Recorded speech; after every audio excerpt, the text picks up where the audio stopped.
recently I picked up this coat that is dated 1896, and I had to completely reattach the inner liner as it was shredded and falling out.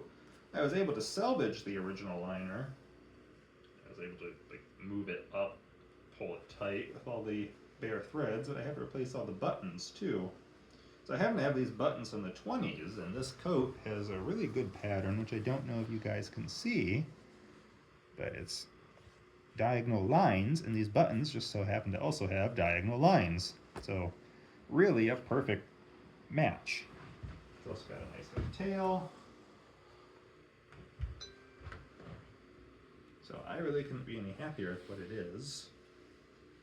It's not exactly perfectly my style. This is more of what I guess I consider the tuxedo style. I don't have my cummerbund on. But overall, dated to 1896 from Jerome's of Chicago, it's just a wonderful surviving example of a Victorian frock coat. However, that's not the main theme of this video. The main theme of this video is apparently Australian stocking magazines. No, this is some reused box. I'll show the address, but Trevor, who is my cameraman today, has finally acquired me a Christmas present. Well, if you weren't so picky. Well, of course I'm picky. I have quality tastes. Mm-hmm.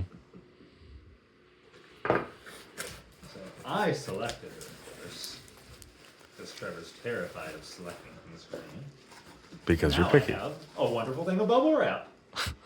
That's all you get. I don't know, I do love bubble wrap for my own shipping purposes. Looks like the hat's a fine fit for the box. The overabundance of bubble wrap is an expensive way to do it, but I appreciate it. And this hat should also be 1890s. It should have the 1894 World's Fair medal on it. Now I will.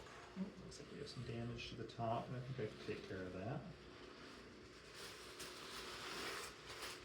Ooh, we have wrapping paper too. It's like Christmas all over again. Yeah, I did reverse wrapping. So, give you guys the first look before I even get a chance to look at it. Because it was really blurry in the picture. I had a hard time telling. The McQueen and Company of London. Yeah, the new estate's 1894 and the World's Fair thing. So as far as I can tell, this is about as close as I'll get to a Civil War style derby or bowl or whatever you want to call it in your respective country. And this one is a 7 1/4, so once I remove this inner lining, it should fit pretty well. Oh, looks good on you. See a string. I feel like it's a hair. I'm not going to pull that right now. It's very tempting. I feel like I'm graduating again because it's just dangling in front of my face. But I think with the early 1900s vest, this 1890s coat, this 1890s bowler or derby, I think it's a perfect look, even if I don't use it for the Civil War reenactments. But since derbies come out about 1850, even though they're not common until after the war, they did exist well before it. So I've seen them in old photographs and stuff. It should be a perfect thing to wear. I just need to clean this hat up, make it look a little bit darker, make it shine again. I might have to use that fabric glue idea. I think if I dilute it with water, some experimenting, I might be able to make it look more like a silk hat, and then we can repair your silk hat. Yes. And make it look like spun silk again, where there's a giant gaping hole. We're not going to talk about it.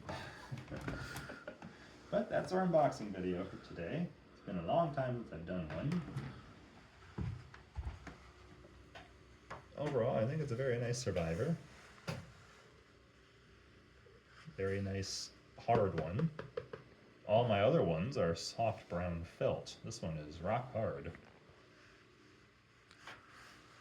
Oh, it looks pretty good. Also much more elongated. My other ones are more rounded. I don't know why. It's so hard for me to find a black one.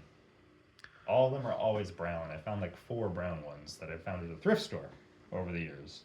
I still feel like even the ones that are brown now weren't intentionally brown at first.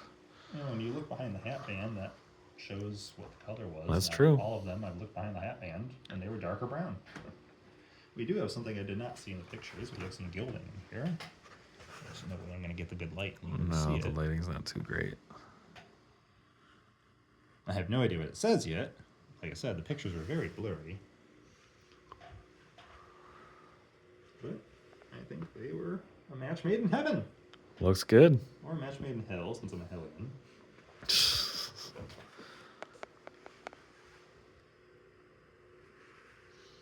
All right. Pretty good.